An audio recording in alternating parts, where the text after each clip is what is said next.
Hey y'all, it's Brandon with Voodoo Forge, and today we're going to be forging, honing, hardening, and tempering a marking knife. Passed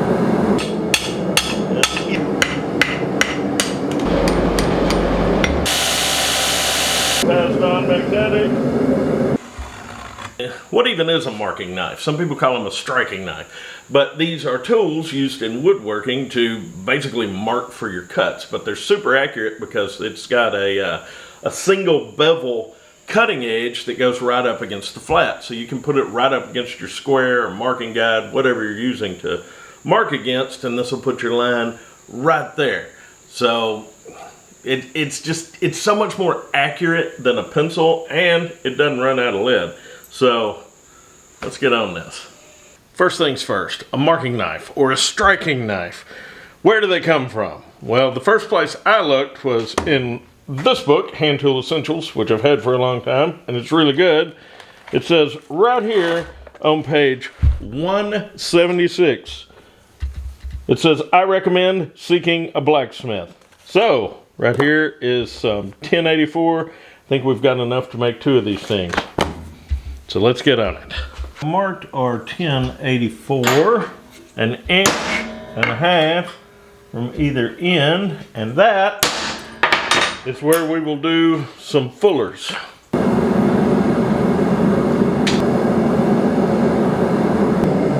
We are over here at the chop fuller.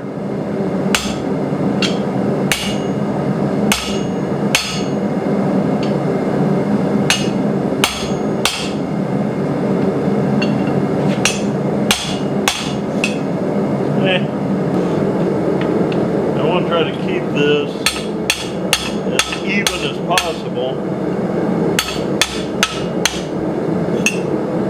And that's how good of a job I'm doing.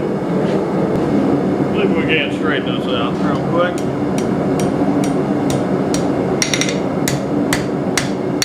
Yeah, that's not enough.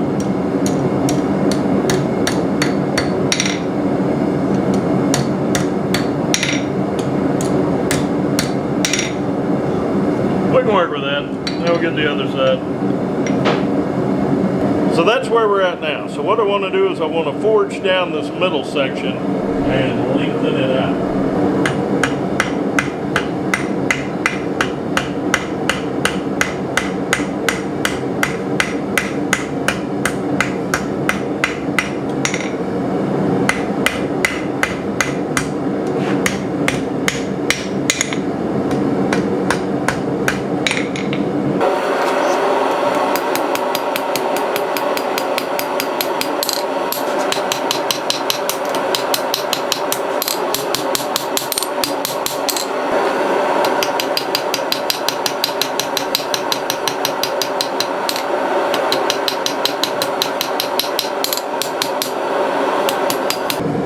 So that's about where we're drawn out to at this point, which is, yeah, we've gotten about an extra inch of length out of this, so this is about 7 inches. Now we're going to mark it and cut it in half. So we have actually drawn it out to about 7.5 inches. So we're going to be looking at 3 3/4, give or take, not rocket science. A little mark there. Okey-dokey, we're going to come over here and we're going to do a little tap. A little tap. A little tap.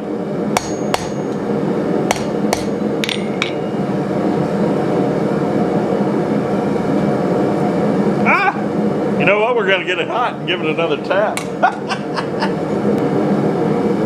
Let's get back here. Tap.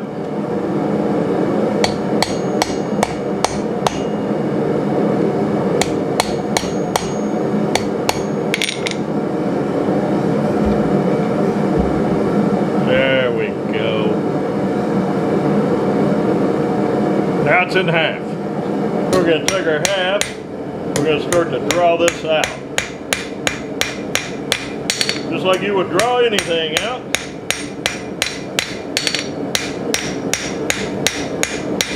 The heat goes quick.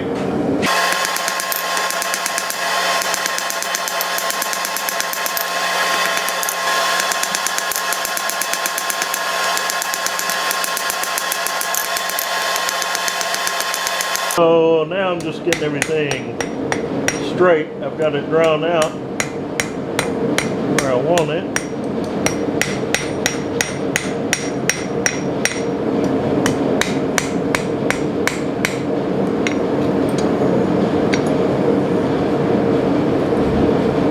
Straight and centered-ish. We'll get the end hot. Okay, now I'm bringing it over here. I'll get started. I'm just putting a little bitty rat tail scroll on here. A little more heat so I can close that up good.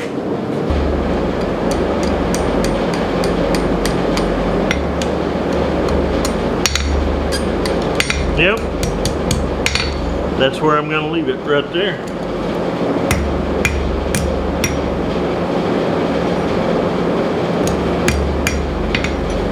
One down. These two are forged to finish now, so I'm just going to normalize them before we file and grind them.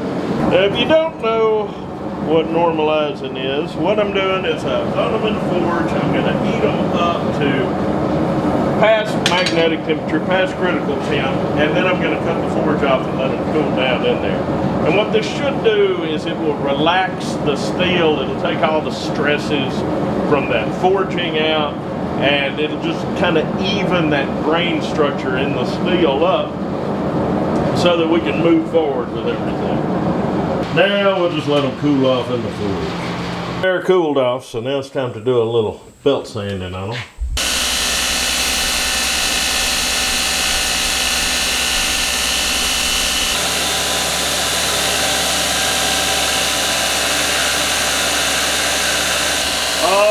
Trying to do here is flatten this back up, get it all nice and even. Got what looks like a hammer mark that I'm working on getting out.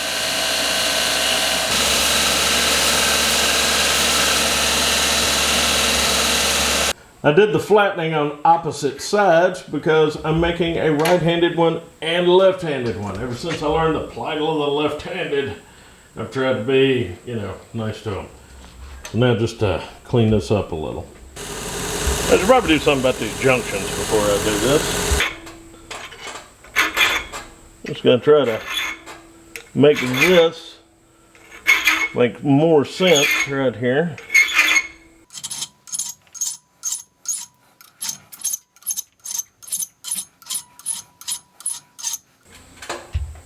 Looks pretty good. Get it a bit more symmetrical. Yeah, that'll work. Got like a little boat pedal there, isn't it? Okay, let's clean up the rest of these edges.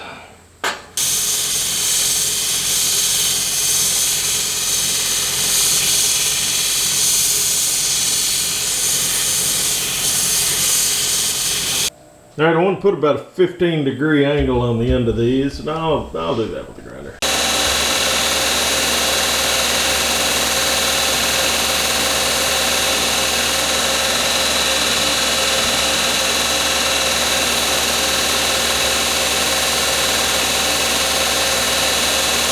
This one got about 15 degrees. This one got about 22 degrees. That's okay. It's not the space shuttle. It'll be all right. Hello there. Somehow I completely missed filming this next step, so I'm going to reenact it now for you. So after grinding the angle on my marking knife, I set up the flat platen on the 1x30 grinder and put the tool rest down, and then I could take it while holding it at the angle that was cut on the tool rest, and I drove my nice bevel in there for the marking knife. And I didn't record it. And I'm sorry. I feel like I let you down. I can repeat the process with this chisel that needs sharpening. Let's do that.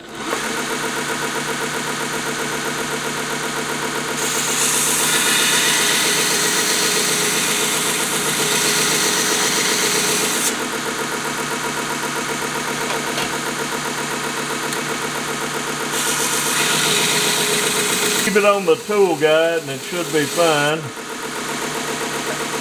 And keep it cool once you've set your angle. And that's how we do it.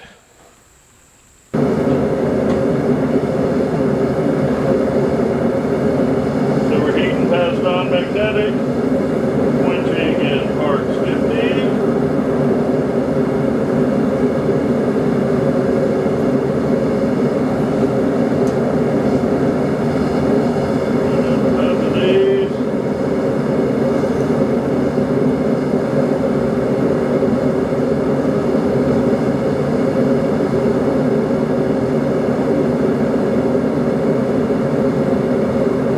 Everything's cool to the touch, so we're going to wire wheel it.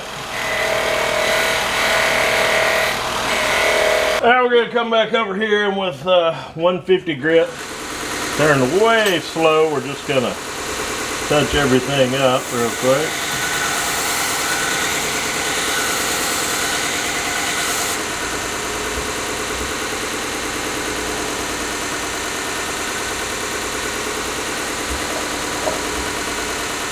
It's cool here.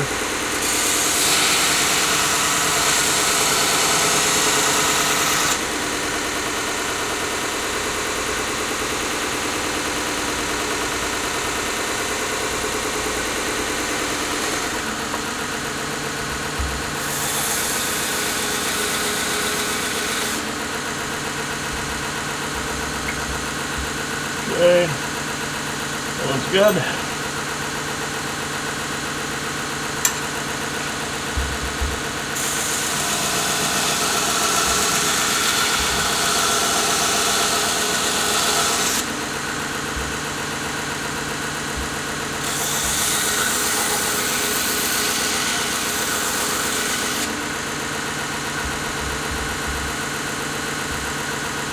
That one's nice and sharp. Alright, 1084, quenched in parts 50. Now we're going to temper it 400 degrees for 2 hours, then cool to room temperature and 400 degrees for 2 more hours. Well, they're tempering. Now we just gotta hang out for a little while. Be cool. Chill. Have some Fanta. Yeah. We are out of... Okay, they're out of tempering, and you can see they're still very sharp. But I have decided that I want to paint the handles on them, because I don't know if I've mentioned this, but when I drop things like this in my shop, they look like everything else on the floor. So I want to try to do away with as much of that as possible. Orange is not my favorite color, but it stands out. See how we did here. Yeah, that looks pretty good, I feel like. I think it looks good.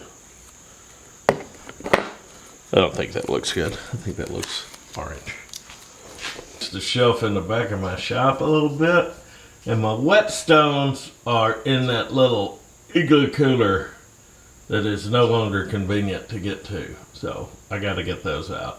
And I've had that cooler a long time. I'll show you how long I've had this. I have had this cooler for so long that I got a free Motorola pager when I bought it. I've had this cooler so long it's made in America.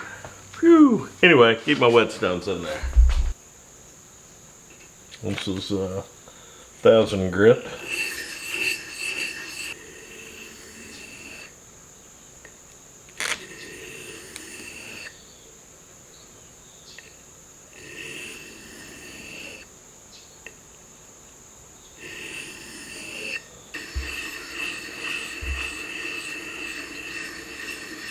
Now the moment of truth. It should mark right up here against this.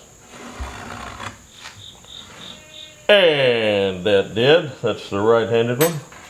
Let's try the left-handed one. I'm going to do it backwards with my right hand because I can't do things. No, I don't know. How do left-handed people do anything? Let's try it this way. Okay. That's so strange. This must This is what it must be like for left-handed people all the time. Yeah, there we go. Can you see that with the camera? 2 magnificent bold lines achieved without a pencil. Super accurate, right next to the thing. The left-handed one didn't show up as well because I'm not left-handed. All right, y'all, I'm pretty happy with how these turned out, and I don't even mind the orange paint. But that is, I always do the orange paint because it keeps you from losing things. These I'm also sending to the Dead Men channel up in Alaska. If you haven't looked at them, the link is going to be in the description. You should check those boys out. They're entertaining. I enjoy their stuff. But what do you think about marking knives? I've used pencils and I've used these doing woodworking, and these are, I mean, they have their ups and downs, but accuracy is the big thing. They're way more accurate than a pencil. Are you a carpenter? What do you think about them as a carpenter? But anyway, I hope y'all got something out of this and y'all behave yourselves.